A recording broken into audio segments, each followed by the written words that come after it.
नमस्कार, स्वागत है आपका ब्रेक के बाद। और अब रुक करते हैं हमारी अगली पेशकश का। शेयर बाजार सबका अधिकार। बचत करना हमारी आदत में शुमार है, लेकिन इस बचत का निवेश हम कहां करें, किस तरीके से करें, ये एक बड़ा सवाल है। और ये सवाल आपके और हमारे मन में अक्सर उठते हैं। तो आपके इन्हीं सवालों का जवाब है ईटी नाउ स्वदेश के पास शेयर बाजार सबका अधिकार। ये सिर्फ एक शो ही नहीं, ये आपको शेयर बाजार से जोड़ने की एक मुहिम है। इसमें आसान भाषा में वो तमाम जानकारियां हम आपको देंगे जो शेयर बाजार में बेहतर रिटर्न की आपकी राह को आसान बनाएगा और हिंदुस्तान की तेजी से हो रही तरक्की में आपको भी हिस्सेदार बनाएगा। तो चलिए शुरुआत करते हैं इस खास पेशकश की। और हमारे साथ दोनों ही मेहमान मौजूद हैं और आपके सवालों से शुरू करते हैं। पहले दर्शक हमारे साथ जुड़ चुके हैं आगरा से आकाश जैन। आकाश जी नमस्कार, क्या सवाल है आपका, पूछिए। मेरा नमस्कार। मेरा सवाल ये है कि मैं एनएमडीसी, ओरिएंटल होटल और साउथ इंडियन बैंक में क्या इस समय बाइंग कर सकता हूं, और मेरा टेन्योर लगभग 3 से 4 साल का है। ठीक है, चलिए अच्छी बात है। 3 से 4 साल का निवेश है और इन्होंने अपने लिए स्टॉक भी आइडेंटिफाई किए हैं कुछ, साउथ इंडियन बैंक, एनएमडीसी और ओएनजीसी। संतोष जी, आप सलाह दीजिए, कैसी लग रही है आपको इनके selections? South Indian bank, NMDC और ओएनजीसी में क्या अगले 4 साल के लिए निवेश करना चाहिए या फिर कुछ और सलाह आप इनको देंगे? देखिए, एनएमडीसी की जहाँ तक बात है, मुझे लगता है कि अच्छी कंपनी है और आयरन ओर में कंपनी प्लेस्ड है। लेकिन सबसे पहली चीज़ की कंपनी में काफ़ी बड़ी बढ़त आ चुकी है। कंपनी का चुनाव इन्होंने काफ़ी अच्छा किया है। तो चूंकि बढ़त आ चुकी है ऑलरेडी, तो इसमें मैं कहूँगा कि 15 से 20% ही अभी लें और वेट करें कि निचले स्तरों पर अगर आपको मिलता है तो आपको वहाँ पर लेना चाहिए। दूसरा जो इन्होंने बताया कि साउथ इंडियन बैंक, शायद इन्होंने बताया, तो south Indian bank right issue होके गया है इसमें। और मैं काफ़ी आश्वस्त हूँ क्योंकि वैल्यूएशन कंफर्ट है इस स्टॉक में। तो यहाँ से भी जो है एटलीस्ट जो है 30-35% का रिटर्न हो सकता है। तो धीरे धीरे निवेश करने की सलाह होगी। दूसरा जो इन्होंने शायद बताया ओएनजीसी है क्या शायद?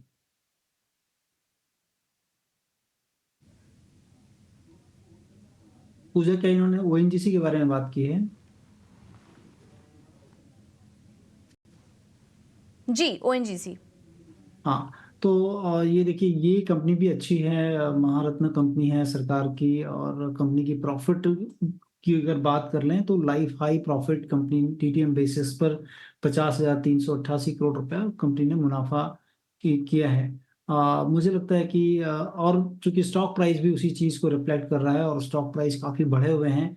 करंट मार्केट पे जो वैल्यूएशंस हैं वो भी कंफर्ट है। लेकिन चूंकि कमोडिटी में ट्रेड करते हैं तो कमोडिटीज ऐसा देखते हैं कि जब रियलाइजेशन अच्छे होते हैं तो प्राइस भी अच्छे होते हैं और उस समय वैल्यूएशन आपको सस्ते दिखते हैं।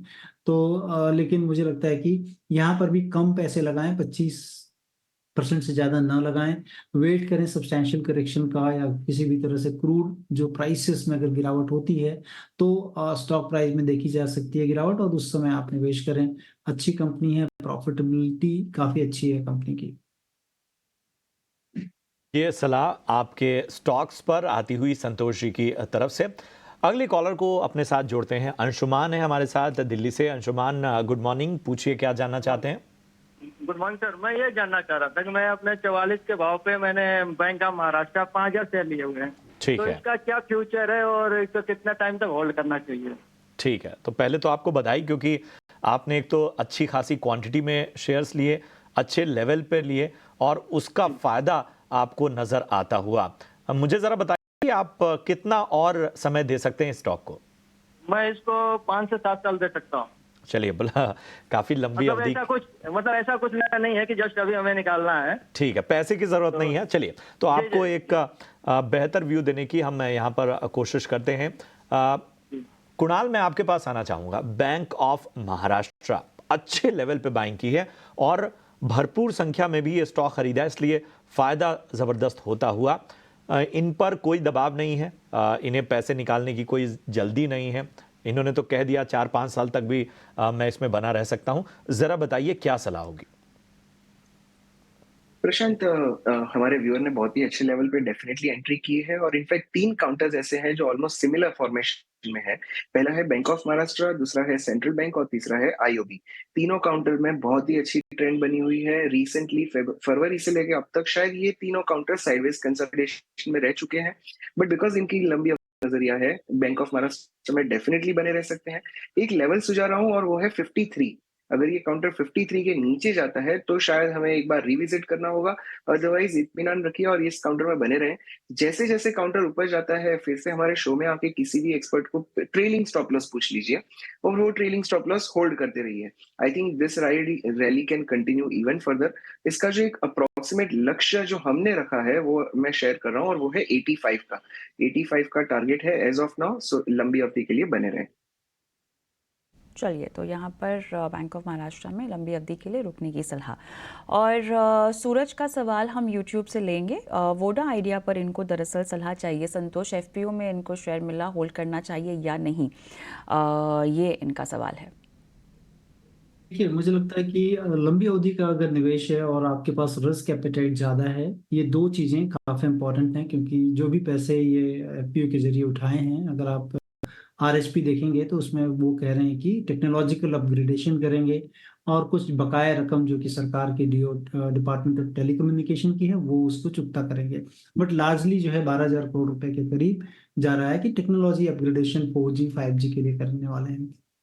और सबसे बड़ी चीज जो कि फेस कर रही है कंपनी, कंपटीशन फ्रॉम दी जो है पीयर्स से। और जो है सबसे जो कम चीज देखते हैं, आरपू सबसे कम है इसकी, क्योंकि इनके पास वो स्ट्रेंथ नहीं है और डिप्लीटिंग जो है सब्सक्राइबर बेस इनका दिखते जा रहा है। तो कंपनी में अगर आपको रखना है और जो कि इंस्टीट्यूशंस बेट कर रहे हैं, इसमें बेट कर रहे हैं बेसिकली कि टर्न अराउंड हो जाएगी कंपनी, बट लेकिन शॉर्ट टर्म में एकदम नहीं रखें ध्यान, लंबी अवधि का नजरिया रखना चाहिए। और अगर आपकी रिस्क एपेटाइट ज्यादा है तभी आप लंबी अवधि में बने रहें, क्योंकि हम अभी बिजनेस पे टोटल बेट कर रहे हैं कि बिजनेस टर्न अराउंड हो जाएगा। और डिस्पाइट की जो है पूरे सेक्टर में दो बड़ी दिग्गज कंपनियां हैं जो कि ऑलरेडी प्रॉफिटेबल हैं, काफी बड़ा सब्सक्राइबर बेस है, उनसे लड़ने की बात है, तो वो चीज जो है रिमोट पॉसिबिलिटी ऐसी चीजों में होती है। तो अगर आपके पास रिस्क एपेटाइट है तभी आप रहें, अदरवाइज प्रॉफिट बुक कर सकते हैं। ठीक है, तो ये है सलाह वोडा आइडिया पर। सभी फंड एक्सपर्ट यही मान के चल रहे हैं कि अगर आपको वोडा आइडिया में नज़र रखनी है, निवेश करना है, तो लॉन्ग टर्म के लिए करें, बिजनेस अच्छा है। लेकिन शॉर्ट टर्म में थोड़ा बहुत उतार चढ़ाव आगे भी देखने को मिल सकता है। तो लंबी अवधि का अगर आपका नज़रिया है और रिस्क एपेटाइट अच्छा है, जोखिम आप उठा सकते हैं, तभी स्टॉक में निवेश करें, ये है सलाह। बाकी फंडामेंटल लिहाज से लॉन्ग टर्म के लिए नज़र रख सकते हैं। आगे बढ़ते हैं और दिल्ली से हमारे साथ अगले दर्शक जुड़े हैं, संजय मखीजा। संजय जी नमस्कार, सवाल पूछिए अपना। या नमस्कार ma'am, thanks for the all guidance ma'am. आपका बहुत बहुत शुक्रिया, आप सभी दर्शकों को बहुत अच्छा गाइड करते हैं। मेरा क्वेश्चन ये था कि आईएक्स के जो शेयर हैं 185 के से और अभी लॉन्ग टर्म व्यू के लिए क्या करना चाहिए, क्योंकि अभी डाउन हो गया है शेयर का प्राइस थोड़ा सा। 800 शेयर्स हैं। आईईएक्स थोड़ा ऊपरी लेवल पर जी कब लिया था आपने ये? हो गया मैम, काफी टाइम हो गया, मतलब मोर देन 8 हाँ, क्योंकि आपका हाँ जो हाँ प्राइस थोड़ा आपका ज़्यादा थोड़ा पहले का लग रहा है, 185 का। वो लेवल्स काफ़ी समय से दिखे नहीं स्टॉक में, हालांकि बीच में रिकवर करने की कोशिश की लेकिन 180 के पार नहीं जा पाया stock. Santosh ji, long term के लिए अभी भी समय दे सकते हैं आईईएक्स को, हालांकि नुकसान इनको काफ़ी हो चुका है। क्या करें स्टॉक में? देखिए, कंपनी थोड़ी सी कंपटीशन फेस कर रही है और रेगुलेटरी बॉडी के द्वारा जो है वो और भी चीज़ें की जा रही हैं जो कि टफ कंपटीशन कंपनी को हो सकता है। और दूसरी चीज़, वैल्यूएशन थोड़े से महंगे हैं अगर देखा जाए, बट जो राहत की बात है कि प्लेटफॉर्म बिजनेस जो भी जितनी भी जगह पे जितनी भी वर्टिकल्स में हम देखते हैं, कह लें कि उनसे अगर कंपेयर करेंगे तो इसका वैल्यूएशन सस्ते हैं। लंबी अवधि का नजरिया बनाकर बने रह सकते हैं, क्योंकि अगर आप देखें प्रॉफिट में टीटीएम बेसिस पे थोड़ी ग्रोथ हुई है और कंपनी ग्रो कर रही है on a regular basis. India में जिस तरह से एनर्जी डिमांड की बात है और जो स्पिल ओवर हो सकता है, जो कि रिन्यूएबल से काफ़ी फैसिलिटी जुड़ेंगी हो सकता है, इन सारी चीज़ों का जो है वो डिमांड जिस तरह से बढ़ रही है, सरकार कई कंपनियों को कह रही है कि आप एक्सचेंज पर जाकर भी वहां से इलेक्ट्रिसिटी खरीद सकते हो, तो उसका बेनिफिट इसको होगा।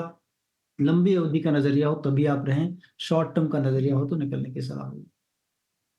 लंबी अवधि का अगर आपका नजरिया है तो इसमें बने रहने की सलाह आपको मिलती हुई। बढ़ते हैं आगे। सतीश कुमार साहब हैं हमारे साथ इस वक्त बने हुए। सतीश जी नमस्कार, कहाँ से बात कर रहे हैं? मैं बिहार पटना से बोल रहा हूँ। जी पूछिए, क्या जानना चाहते मेरे हैं? पास 100 शेयर है HDFC लाइफ के, जो कि 627 पर मैंने खरीदा था। क्या करें, उसको होल्ड करें या ठीक निकल है, जाए? नुकसान आपको यहाँ पर होता हुआ।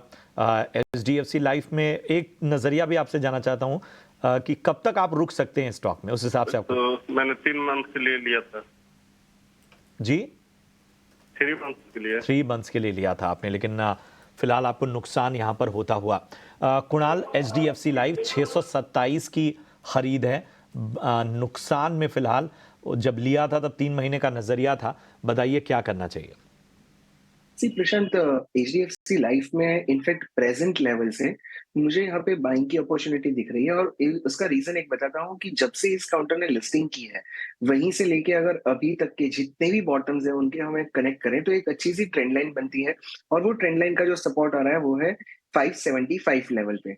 काउंटर ऑलरेडी 588 पे चल रहा है। यहाँ अगर थोड़ा सा भी उछाल आता है, कंसोलिडेशन में आता है, और फिर अगर उछाल आता है तो आई थिंक 640 से 660 तक के लेवल्स भी हमें लंबी अवधि में देखने मिल सकते हैं। So for time being, because इन्होंने ऑलरेडी अपनी पोजीशन होल्ड रखी है, एज ऑफ नाउ बने रहें।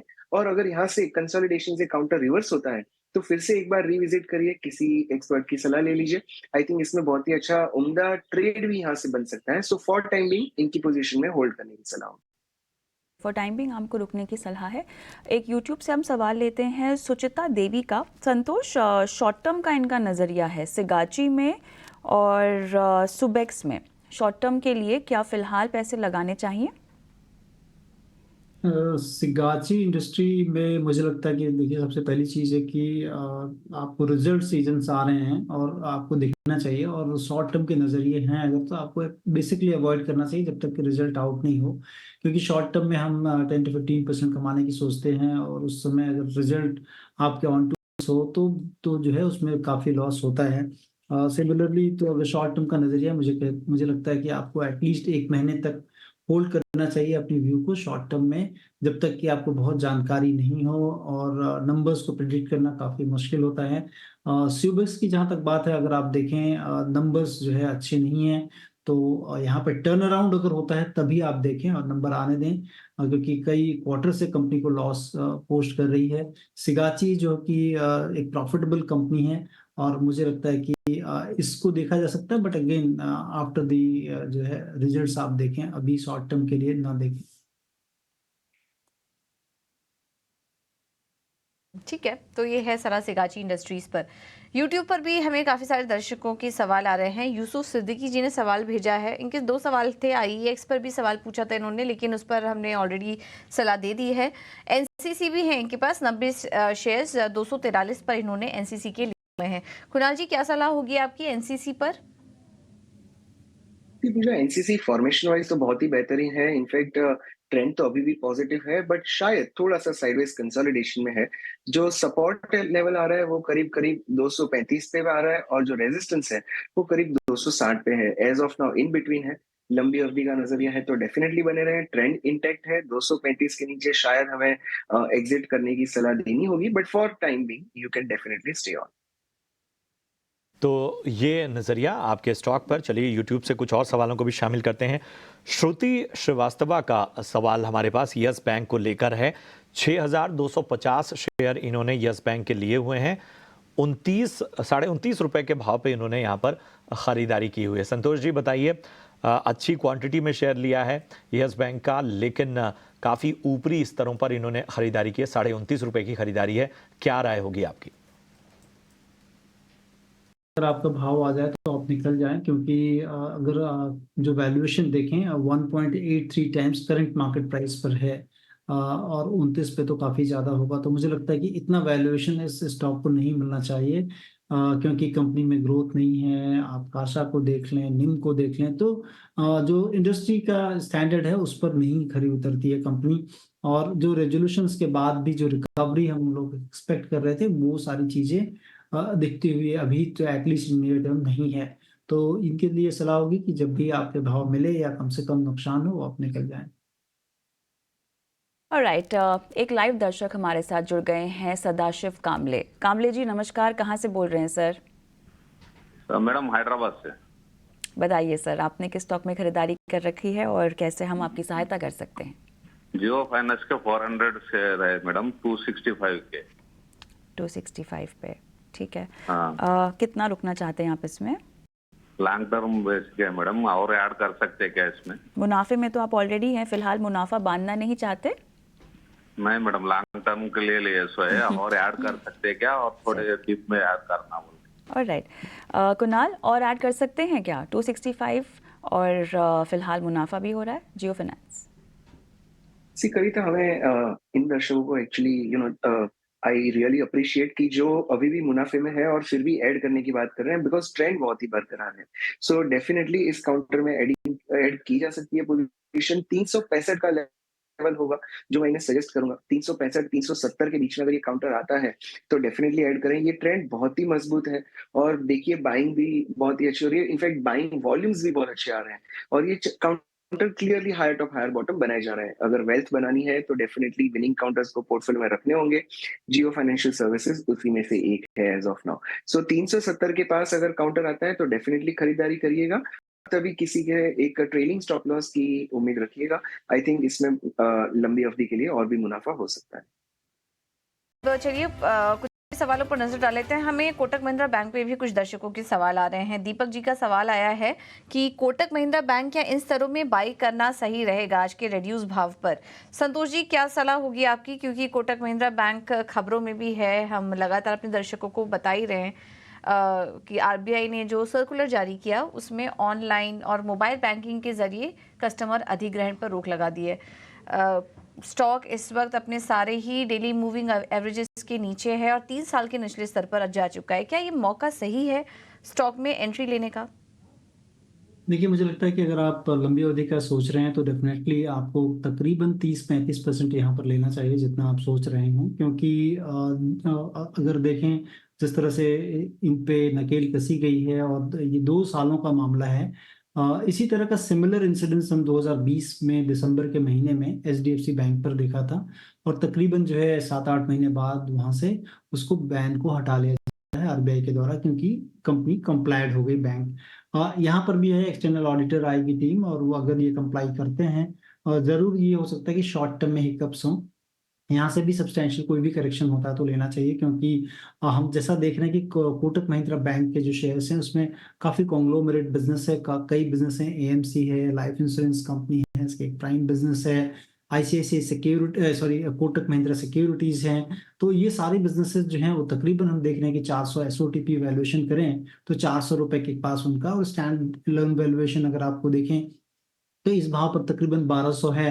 बुक वैल्यू 627 रुपए के आसपास है, तो 2 टाइम्स ऑफ बुक वैल्यू है। यहाँ पे थोड़ा लें और थोड़ा नीचे आए तो लें, क्योंकि प्रोस्पेक्ट ऑफ ये बैंक का काफी अच्छा है और बैंक काफी कंजर्वेटिव रही है। अगर आप एसेट क्वालिटी के लिहाज से भी देखेंगे तो जब भी जो है बैंकिंग सेक्टर में जो भी चीजें हुई हैं उससे बची रही थी बैंक।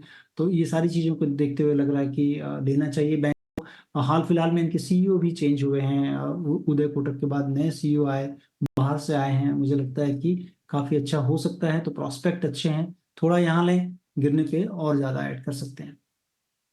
ठीक है, तो ये नज़रिया आपके स्टॉक पर और यहाँ पर आगे जो है वो बेहतर संकेत नज़र आ सकते हैं। बढ़ते हैं आगे।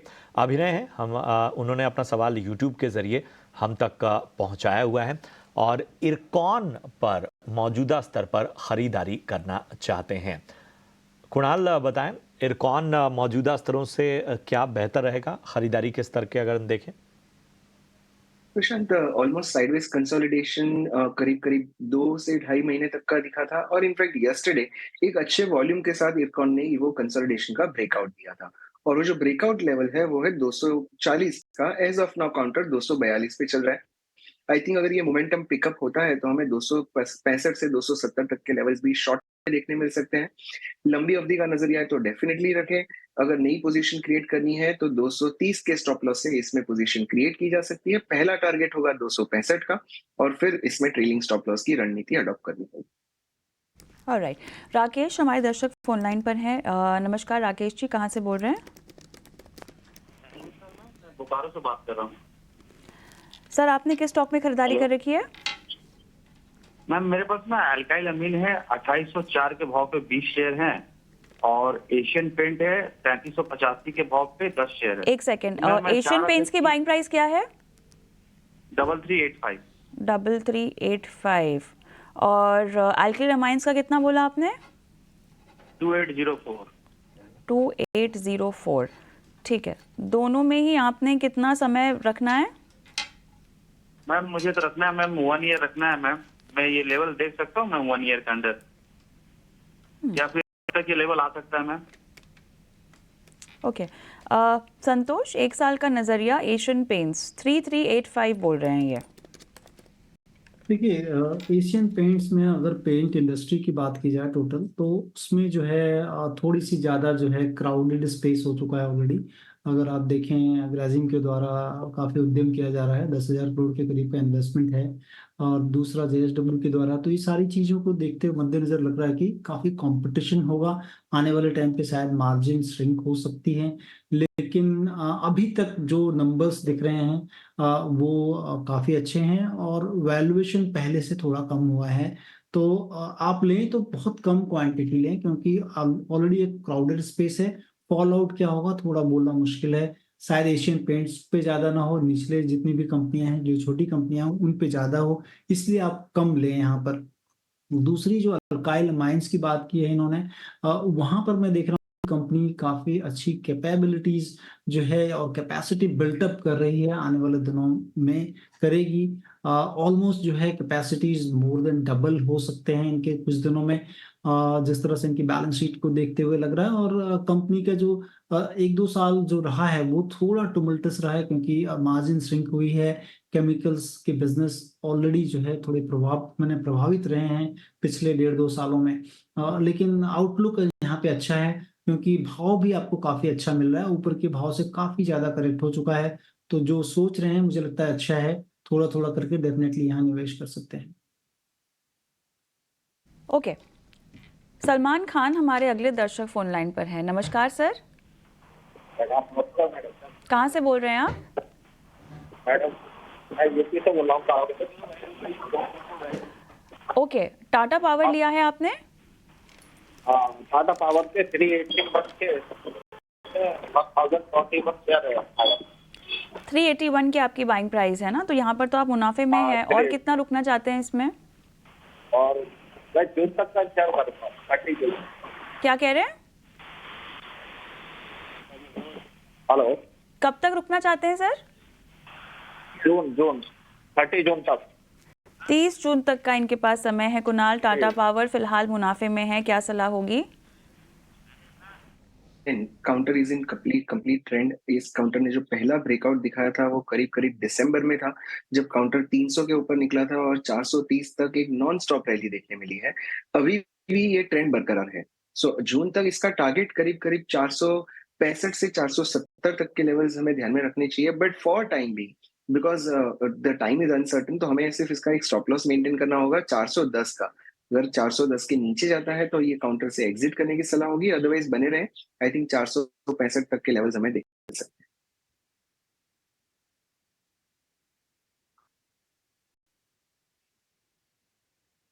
ठीक है, तो ये है सलाह टाटा पावर पर आपके लिए। चलिए अब अगले दर्शक के पास चलते हैं। राकेश जी हमारे साथ जुड़े हैं फोन लाइन पर। राकेश जी नमस्कार, सवाल पूछिए अपना। ओके, चलिए ये सवाल हमें व्हाट्सएप पर भी आया है, वो ले लेते हैं, इनसे संपर्क नहीं हो पाया।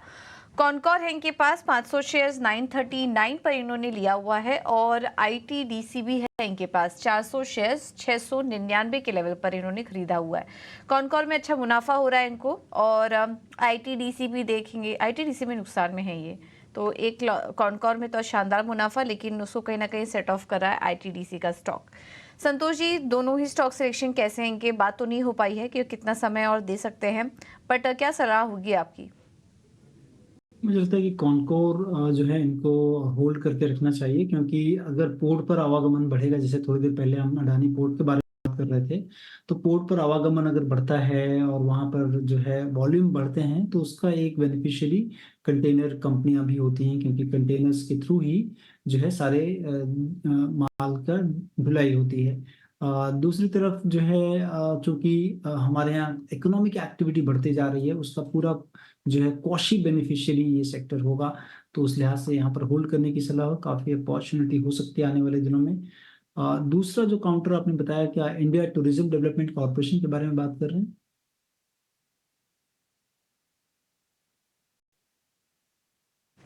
जी, तो देखिए यहाँ पर वैल्यूएशंस काफ़ी महंगे हैं इंडिया टूरिज्म डेवलपमेंट कॉर्पोरेशन में, और चूंकि जो है सरकार का ये उद्यम है कि काफ़ी पिलग्रिमेज टूरिज्म को बढ़ावा दिया जाए, और उसके लिए सरकार जो है स्टेट लेवल्स पे लोन मुहैया कराने की बात कर रही है और उनको उस पर सपोर्ट करेगी। तो उन चीज़ों के मद्देनज़र स्टॉक प्राइस में हमने काफ़ी बड़ा गेन देखा था, लेकिन वैल्यूएशन उतने ज़्यादा सपोर्टिव नहीं है। सब्सटैंशियल करेक्शन होने पर ही देखें, अगर आपके पास है तो मैं कहूँगा कि उसमें एक जो है एक स्टॉप लॉस जरूर लगा लें आप, और वो भी काफ़ी नीचे होगा स्टॉप लॉस, चूंकि इस लेवल पे आप पूछ रहे हैं, तो 630-35 के नीचे का एक स्टॉप लॉस जरूर बना के रख लें। विस्तृत नज़रिया आपको मिलता हुआ इस वक्त संतोष जी की तरफ से, और इसी के साथ शेयर बाजार सबका अधिकार में हम इतने ही सवालों को शामिल कर पाएंगे, लेकिन सवाल आप हम तक पहुंचाते रहिए, हम आगे भी अपने शो में इन सवालों को शामिल करते रहेंगे। फिलहाल अपने दोनों खास एक्सपर्ट संतोष जी और कुणाल, आप दोनों का बहुत बहुत शुक्रिया हमसे जुड़ने के लिए और हमारे आम निवेशकों का मार्गदर्शन करने के लिए। मुझे, मेरी सहयोगी पूजा त्रिपाठी और कविता थपलियाल, हम तीनों को दीजिए इजाज़त, लेकिन